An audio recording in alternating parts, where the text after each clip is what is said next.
Good evening students, welcome to this lecture. तो जैसा कि मैंने कहा था कि हम लोग ये मॉडर्न हिस्ट्री का क्रैश कोर्स अगले कुछ 12 दिनों के अंदर कंप्लीट करेंगे, ठीक है ना। तो उसके लिए हम लोग बहुत स्विफ्टली जाएंगे, मगर जो इम्पोर्टेंट टॉपिक्स हैं उनको हम डिटेल तरीके से देखेंगे, टाइमलाइन से देखेंगे और उसको बाकी सब चीज़ों के साथ कनेक्ट करके we will try to make ourselves remember these things by heart, ठीक है ना। तो चलिए फटाफट से शुरू करते हैं। पर पहले first thing is that we need a point of reference. तो that point of reference would be spectrum by Rajiv Ahir, ठीक है। उसके साथ में you can also read old NCERT by Bipin Chandra, ठीक है ना। आप इस किताब को पढ़ सकते हैं, मगर देखिए बिपिन चंद्रा को आप एक जस्ट अ रेफरेंस बुक देखिए, एज अ मेन बुक मत देखिएगा। तो मेन बुक जो हमने पढ़नी है वो स्पेक्ट्रम पढ़नी है, ठीक है ना। इसी के हिसाब से हम लोग चलेंगे। तो हमारे अगले लेक्चर्स, इस पर्टिकुलर लेक्चर में we are going to do unit 2 of spectrum, chapter number 3 to 5, ठीक है ना। ये चैप्टर्स जो हैं थोड़े से लंबे हैं, इनिशियल ईयर्स है, काफ़ी सारी इन्फॉर्मेशन इसमें डाउनलोड हमें करनी है अपने दिमाग के अंदर। तो this will be in couple of lectures, ठीक है ना। तो इनको हम लोग उसी तरह से पढ़ेंगे, छोटा छोटा तोड़ के। और जैसा कि हमने कहा कि 3 स्टेप्स रहेंगे हमारे इस एंटायर जो हमारा कोर्स है। 3 steps रहेंगे। First would be your lecture, you listen to what I am telling you, whatever important things that I'm telling you, you try to remember that. Secondly, you have to go back and read the basic book based on your lecture. And the third thing that you have to do is solve MCQs or the test series, ठीक है ना। ये हमने 3 चीज़ें, 3 step रहेगा हमारा in order to achieve the best score that we can in our prelims, ठीक है ना। तो वेस्ट नहीं करते हैं टाइम, फटाफट आगे बढ़ते हैं हमारा चैप्टर की तरफ। तो हमारा जो चैप्टर आज हम पढ़ रहे हैं वो चैप्टर नंबर 3 पहले देख रहे हैं, that is your advent of the Europeans in India. भाई अब एक, अगर आप लोग सब ये टॉपिक देख रहे हैं तो आपने 2 इम्पॉर्टेंट चीज़ देखी होंगी। एक तो ये कि ये यूरोपियंस थे और दूसरा था इंडिया। अब इंडिया में यूरोपियंस का आना इतना क्या इम्पोर्टेंट हो गया कि उन्होंने कितनी मेहनत मशक्क़त करी, बाद तक हमारे देश के ऊपर अपना हक जमाए रखा। तो पहले हम देखते हैं कि इंडिया इतना इम्पोर्टेंट क्यों था। सबसे पहली चीज़ जो थी इंडिया की कि यहाँ से बहुत ही प्रॉफिटेबल ट्रेड वो लोग करते थे। The trade in India was very profitable, ठीक है ना। Secondly, we were dealing in the luxury goods, luxury oriental goods I would say. वो क्या क्या थे? आपकी fine textiles थी, ठीक है ना, and spices. And also they were dealing in some of the most precious, other good items जो कि यूरोप में अवेलेबल नहीं हुआ करते थे उस टाइम पे, ठीक है ना। तो उसके ये दो चीज़ें थी जिसकी वजह से ट्रेड करते थे और लग्जरियस जो गुड थे, ओरिएंटल गुड्स, उनको वो यहाँ से ले जाना चाहते थे। मगर ऐसा क्या हुआ कि यूरोपियन का जो उन्हें ऑलरेडी एग्जिस्टिंग, ये देखिए यहाँ पे आप देखेंगे कि लैंड रूट है, यहाँ पे देखेंगे तो यहाँ सी रूट है, ऑलरेडी एग्जिस्टिंग ये सारी चीज़ें थी। फिर उन्हें ऐसा क्या हुआ कि एक ऑल्टरनेट रूट निकालने की ज़रूरत पड़ गई, ठीक है ना। अब हम वो देखते हैं अब ऐसे क्या सर्कमस्टांसेस वहाँ पे पैदा हो गए। तो सिंपल सी बात है, देखिए हम सब जानते हैं कि ये जो एरिया था पहले वो रोमन एम्पायर के अंडर था, ठीक है ना। रोमन एम्पायर जो था वो 7th सेंचुरी के अंदर डिक्लाइन होना शुरू करके, अगर अब रोमन एम्पायर ये एरिया पर्टिकुलर डिक्लाइन हो गया तो इस एरिया को लिया किसने? ये एरिया चला गया under direct domination of Arabs in Egypt and Persia, ठीक है ना। अब अगर पर्शिया और इजिप्ट दोनों ये जगहें चली गई इन अरब्स के हाथ में, दैट मीन्स हमारा जो ये चोक पॉइंट है, ये लैंड रूट जो कनेक्ट कर रहा है and also this particular area जो सी रूट कनेक्ट कर रहा है, ये दोनों तो चला गया डायरेक्ट कंट्रोल अरब्स के अंदर, जिसकी वजह से जो यूरोप का डायरेक्ट कॉन्टैक्ट था, direct contact of Europe with India, वो हो गया जेपरडाइज। अब इनका जो डायरेक्ट कांटेक्ट तो रहा नहीं, अब इनके बीच में आ गए अरब या फिर मुस्लिम इंटरमीडियरीज। अब इनके आने की वजह से क्या हुआ, जो पहले ट्रेड था, the most profitable trade that these Europeans were carrying out with India, it became less profitable. Now they had to pay these Arab intermediaries को पैसा देना पड़ रहा था, ठीक है ना। अब वो सारी की सारी जो यूरोपियन मार्केट्स थी वो इनके थ्रू होके ही इन्हें जाना पड़ता था, ठीक है ना। अब सी रूट जो है वो भी डोमिनेट कर लिया, मोनोपोलाइज कर लिया इस्लामिक रूलर्स ने, और जो लैंड रूट्स है वो भी अरब्स के हाथ में चला गया। अब ये जो पर्टिकुलर सिचुएशन क्रिएट हो गई due to the falling of the Roman empire, उसकी वजह से यूरोपियंस को ऑल्टरनेट सी रूट्स फाइंड करने पड़े। अब ऑल्टरनेट ये तो चला गया हमारा बेचारा सिल्क रूट तो चला ही गया। अब यहाँ पे हमें फाइंड करना पड़ रहा है alternate sea route to India. अब ऐसे क्या सर्कमस्टांसेस हुए जिनकी वजह से Europeans were able to find these alternate sea routes to India. पहली चीज़ हुई वो थी renaissance. First thing that happened was Renaissance. Now in 15th century, the spirit, under this Renaissance movement, this spirit of exploration came in the minds of the people, in minds of these explorers. Okay, वहाँ पे क्या था, उन्हें existing जो notions थे उनको question किया. There was a new spirit that came, there was advancement that came in the field of science, technology, art, culture, literature.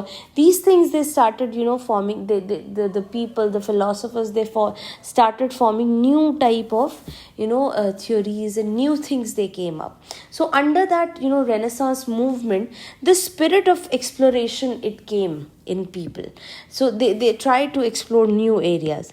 Secondly, there was advancement in shipbuilding and navigation. Ship building and navigation. भाई obviously जब मैंने कहा कि advancement was made in the field of science and technology, that means they develop new technologies in order to develop bigger and better boats, bigger and better ships, and also they got into themselves the spirit of navigation, ठीक है ना। हमें नया नया explore करना है, तो वो सारी चीज़ें इनके दिमाग में आई।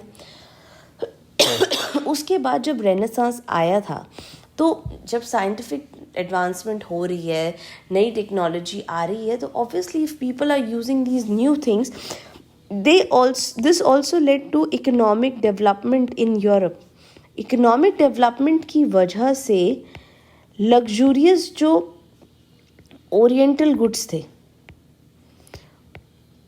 उनकी डिमांड जो है वो बढ़ गई, ठीक है, जिसकी वजह से अब इन ट्रेडर्स को और ज़्यादा हिम्मत मिली कि हमें जाना है। Now that this trade has picked up, the demand is increasing, we need to find out a new way to reach India and find out these goods. चौथा चीज़ जो था वो ये था कि उस टाइम पे जो नॉर्दर्न यूरोपियन कंट्रीज़ थी, नॉर्दर्न यूरोपियन कंट्रीज़ का सपोर्ट मिल गया था to Portugal and Spain. Portugal and Spain को सपोर्ट मिल गया नॉर्दर्न कंट्रीज़ का, जिसकी वजह से they could actually explore new lands, ठीक है ना। और also at that time Portugal assumed the leadership of Christendom.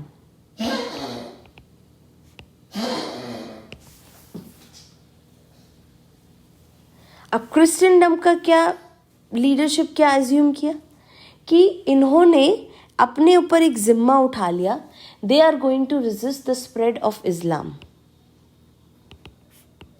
ठीक है ना, स्प्रेड ऑफ इस्लाम, इसमें उन्होंने बीड़ा अपने ऊपर उठा लिया। तो ये कुछ 5 ऐसे पॉइंट्स हैं जो कि सर्कमस्टांसेस उस टाइम पर डेवलप हुए, जिसकी वजह से एक ऑल्टरनेट सी रूट्स जो है ये यूरोपियंस फाइंड कर पाए, ठीक है ना। अब जो सबसे पहले यूरोपियंस थे जिन्होंने ये सी रूट एक्चुअल में फाइंड किया था वो पोर्चुगीज़ थे, जो कि केप ऑफ गुड होप से होते हुए और इंडिया पहुँचे थे, ठीक है ना। चलिए आगे देखते हैं कि हुआ क्या था वहाँ पे, हो क्या रहा था। देखिए एडवेंट ऑफ यूरोपियन हमने देख तो लिया कि हाँ जी हो रहा है, ठीक है, आ रहे हैं यूरोपियंस, पर आए कैसे? पहले पहुँचे जी हमारे पोर्चुगीज़, उसके बाद पीछे पीछे इनके हो लिए डच, फिर हो लिए जी इंग्लिश, ठीक है ना। अब इंग्लिश के ही इंग्लिश लोगों के आसपास ही हमारे आगे डेन्स, और लास्ट में हमारे यहाँ पे पहुँचे जी फ्रेंच। फ्रेंच ने सोचा कि सब जा रहे हैं, चलो हम भी चलें, ठीक है ना। तो ये कुछ एक ऐसा क्रोनोलॉजी में ये लोग आए, हम लोग एक एक करके सबको देखेंगे कि किस तरह से आए थे ये, ठीक है। अभी देखिए पिछले वाले पेज पे हम लोग यही डिस्कस कर रहे थे कि Portugal and Spain, these two countries, they got the support of the northern European countries in order to explore the new areas. But अगर सोचिए ये दोनों countries actually explore करना चाहते थे, they wanted new profits for their country, however they did not want any sort of what do you say, competition between themselves. So they signed a treaty in 1494 as Treaty of Tordesillas. अब ये treaty of टॉर्डेसिलस क्या थी? अब ये treaty जो थी इन दोनों country के रूलर्स ने साइन करी थी अमंग देमसेल्व्स। अब हुआ क्या था, देखिए आपने मैप देखा पिछला वाला, उसमें देखा कि ये जो एरिया है ये स्पेन और पोर्चुगल हैं, यहाँ पे एकदम कोने पर। This is Gibraltar that is connecting Mediterranean with the Atlantic ocean, ठीक है ना जी। ये मेडिटेरियन हो गया, ये अटलांटिक हो गया, and now this is our Africa, pardon my mapping, and here we come as Red Sea, ये Arabian Peninsula हमने बना दिया है, this is Gulf of Aden, and then we have our lovely country here, India। तो ये India हमारा ये यहाँ हो गया, and then yeah okay, Sri Lanka is here। तो ऐसे करके कुछ हम मैप बना लेते हैं अपना। तो ये दो कंट्री के जो रूलर्स थे, स्पेन, ये हमारा पोर्चुगल आ गया, and then this is our Spain, okay, and this is Portugal. अब इन दो कंट्री के जो रूलर्स थे इन्होंने ये ट्रीटी साइन की। अब इस ट्रीटी के चलते इन्होंने क्या कहा जी, देखिए यहाँ पे there is a island, group of island, that is Cape of Verde, ठीक है। तो केप ऑफ वर्दे के वेस्ट और ईस्ट इन्होंने डिवाइड कर लिए कि केप ऑफ वर्दे से जो वेस्ट है वो जाएंगे स्पेन वाले लोग, स्पेनिश, और जो ईस्ट हैं वो जाएंगे पोर्चुगीज़, ठीक है ना जी। ये पोर्चुगल वाले लोग इधर चले जाएंगे, है ना। तो ये इन्होंने अपने आपस में ये बड़ी अच्छा काम किया कि आपस में ये दोनों कंट्रीज़ ने अपनी अपनी जगह, अपनी अपनी एरिया ऑफ इन्फ्लुएंस इन्होंने बांट लिए, ठीक है ना। तो ये एक इम्पॉर्टेंट ट्रीटी हो गई जो हमें जानना चाहिए, ट्रीटी ऑफ टॉर्डेसिलस, ठीक है। अब let me just quickly remove all this, okay, ठीक है ना। तो अब देखते हैं आगे क्या हुआ। अब आगे इस ट्रीटी के बाद में 1497 sorry this treaty it came into effect in 1497। तो जी 1497 में जब ये आ गई, उससे पहले इन 1487 एक महाशय थे बार्थोलोम्यू नाम के, उन्होंने क्या किया, अपनी कंट्री से चले वो स्पेन से, और यहाँ नीचे केप ऑफ गुड होप है, केप ऑफ गुड होप तक पहुँच गए जी। हाँ जी, हमने ढूंढ लिया है, एंड यहाँ से जाके via Cape of good Hope we can reach India, ठीक है ना। तो उन्होंने क्या किया, उन्होंने क्रॉस नहीं किया, he just rounded the cape of good hope, ठीक है ना। अब उसको राउंड करके वो वापस चले गए, बट इनकी जो स्पिरिट थी उससे ज़्यादा स्पिरिट 1498 में वास्को डा gamma, the very famous Vasco डा gamma, he carried forward the spirit of navigation, a spirit of exploration. He reached India via Cape of Good Hope with the help of Abdul Majid. Kindly make a note of these names and these dates that I'm mentioning here. So 1498 में Vasco da Gama with the help of Abdul Majid reached Calicut where did he reach? He reached Calicut in May 1498. Why May 1498? That's a very good question that I would ask your inquisitive minds. Why May? May में ही क्यों? Topic से हटके है, but you should know this. Okay, in May we all know that monsoon winds जो हैं, they have an onset in this Indian Ocean, यहाँ पे Arabian Sea में. ठीक है, इस अरेबियन सी में क्या होता है? From west to east monsoon wind they start blowing, that is from land to sea, from sea to land. तो इस विंड की हेल्प लेने की वजह से जो अरब सेलर्स थे, they also use to come in the months where the monsoon winds would actually help them to sail via this this particular sea. So they came in May 1498 and यहाँ पे आके he was welcomed by the Zamorin ruler or Samutri Raja. So these were Hindu Rajas, Samutri or Samudri Raja. They welcomed Vasco da Gama in Calicut. And he let them trade in this particular area. ठीक है ना? I hope you've made a note of it because I'm going to delete this particular thing. अब देखिए, if now the Portuguese, they were finding new sea routes. अब we all know that this particular area, this was very famous for its trade. तो जो Indian Ocean trading system था यहाँ पे, तो इस ट्रेडिंग सिस्टम में ऑलरेडी एग्जिस्टिंग प्लेयर्स थे. सबसे इम्पोर्टेंट थे अरब ट्रेडर्स. अरब ट्रेडर्स थे. उसके अलावा there were African traders from the east coast. ठीक है ना? Then there were Chinese, there were Javanese also. तो इतने सारे ऑलरेडी एग्जिस्टिंग थे. मगर पोर्चुगीज़ का क्या था कि वो चाहते थे कि ये जो पर्टिकुलर एरिया है, ये पूरा का पूरा उनके ही हाथ में आ जाए. वो इस एरिया को किसी के साथ भी शेयर नहीं करना चाहते थे. ठीक है, उसके चलते उन्होंने साम दाम दंड भेद जितनी भी चीज़ें होती हैं, जितनी भी चीज़ें हो सकती थी, उन्होंने वो सब कुछ अपनाई और इस पर्टिकुलर एरिया को अपने कंट्रोल में लाने के लिए उन्होंने सब कुछ किया. ठीक है ना? अब आगे चल के हम देखेंगे किस तरह से कौन कौन उनके गवर्नर्स थे, कौन कौन लोग थे जिनकी मदद से उन्होंने इस पर्टिकुलर एरिया को अपने कंट्रोल में लेकर आए और अपना जो ट्रेड है वो फ्लरिश किया. तो till now we have reached 1498. We have seen how Vasco da Gama reached India. What were the circumstances that made Europeans actually discover an alternate sea route? And how did Portugal and Spain divide the areas, the non-Christian world amongst them in order to explore and maximize their trade profits? So I'll end this video right now. And we will continue in the next one.